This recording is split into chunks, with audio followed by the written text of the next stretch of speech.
Hi, I'm Stephen Budden. I'm here to help you do whatever you came to do in the world through releasing your trauma and your blockages. Now, I have kind of a mystical view of trauma. I believe you were designed to be broken and to heal. So this was my intuitive sense when the ocean was lifting me up to slam me into the ocean floor, breaking my neck. This was my intuitive sense, so I didn't have words quite yet. When I was young, my mother healed herself, though the doctors had failed and said it was impossible, of her crippling arthritis using natural means, green juices and fasting and things like that. So what I do is help clients and humans like you, and particularly now I'm working with leaders. What we need to do is get this world to a state of evolution, so make it a better and better place. You need to embody your gifts to make that happen. Why are you hiding? Why are you living small? Why are you continually pushing up against the wounds that you've been pushing up against forever? That does not work. Sometimes after working with clients, they have such profound awakenings, they want to change their name. And have you been there before? Sometimes a client is sort of not finding their purpose, and I have them reclaim their birth name. This idea of a name is a very important thing. You came here to embody a certain destiny. You came here at a certain time in human history. So when I broke my neck, I crawled out of the water. I had this idea that there are no accidents. Now I believe that more strongly than ever.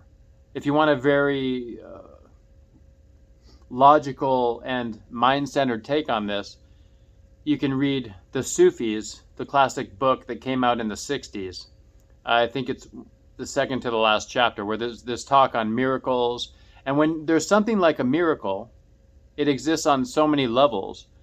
And it's not only for the person that received it, it's sort of nourishment and food for the people that see it. So me breaking my neck is a story that happened for me and for you. Because me healing that is giving you a certain kind of nourishment. Then you can think, this is the logical interpretation. Some of this nourishment cannot be like deduced logically, but you can think, oh, I can heal myself. I was broken so that you can heal. And my mother was broken so that I could heal, etc. So the world was broken so that we could heal it. Do you realize how important that is? Now, I know there's subtleties, and some of us are more head-centered, some of us are more heart-centered, and some of us are more instinctual, which is like the pelvic center. So in my work, there are 3 body centers. This comes out of sort of esoteric schools, the Gurdjieff work, and we bring those back into alignment. So if you're like this and your pelvis is coming out, let's say you walk that way, you're going to lead like a instinctual, sex-centered existence. You walk into a room, and I used to be like this, like, where's the place to put the seed? Like, where do I put my attention? Where do I go stand? Where's the most attractive person? And that's very limiting, for one thing, because that's not necessarily why you're here. Now, some of those calls to move like that can be important. When someone asked me years ago, like, why, I can see your whole Facebook. I can see that you moved here and there for different women over the years. And I said, yes, I have moved for this idea of love. This idea of love has been like those little flickering, the wisps, the will-o'-the-wisp, those lighted paths through the forest that led me to my destiny. In Sufism, a woman is the closest that a man can get to God, this vision of a woman, because it's the most perfect thing. And so I was following a woman, and I was following God. I was broken so that you could heal. So some of these beliefs, this idea that there are no accidents, I will not only show you how to believe that, I will demonstrate that using your own story. I don't like to just blah, blah, blah, blah. A lot of these things that are New Age affirmations, what I love to do is have people actually experience those. Like, what you resist persists. If I just say that, you're like, yeah, blah, blah. I don't really know what that means. However, if I'm holding you in a certain place or in a certain position or in a certain argument, and you see as soon as you stop resisting and surrender, all of the pain goes away. At least the pain is much, much less without you pushing your whole body against it and failing at that anyway. You will experience this thing. And also, just getting in touch with the body, Like when I was 30 years old, I felt my feet for the first time. I cried tears of joy. I didn't even know I hadn't felt my feet. I hadn't thought much about the body. I thought the body was kind of a lowbrow thing, actually. I confess, because I grew up in paradigms that were wrong, and so have you. We've all been indoctrinated into false systems. Lately, I realized, I was at the table recently and someone said, what's the king of the jungle? And you instinctively say a lion. And you will never see a lion in the jungle, right? They live in the savannas. So, lie number one. Everything you think you've learned is a mistruth, an untruth. So, I help people unwind those. And as I started my healing, you'd go to the medical establishment, they'd say, first of all, they'd say, work on the neck, work on the neck. Like, how do you work on the neck until you work on the feet? The feet connect to the knees, connects to the hips, positions the spine, positions the heart, center, the ribs, etc. You can work on the neck by healing your life. And also, if you look at the tarot card of the Fool carries that staff over the neck. The staff crosses the neck because the Fool is someone whose mind and body are separate. That's the first card in the tarot. That's where the journey begins. That's where I began. Breaking the neck, boom! Actually hit my head on the ocean floor, cracked C5. That's it. That's the very powerful story. And why do I say this? Because where the wound happens is part of the most important piece of the wound. You think I accidentally got swept up by the ocean? I bless that ocean every day for changing the course of my life, for sweeping me out of my illusion. Now, a few years earlier, the ocean had graced my life again. So that's not exactly a one-time event, and I will go into that soon. The point is, you need to look at your wound, your beautiful wound, and look at the traumas in your life and realize that those have been a certain kind of nourishment for your soul. And to embrace those is to come fully alive in the moment. The moment where you, from this position of power where you can act, perform, do the beautiful things you came here to do, live your life, start to live your life at another level, at another octave. You can even do similar things. It's just you're doing it from another level of perception.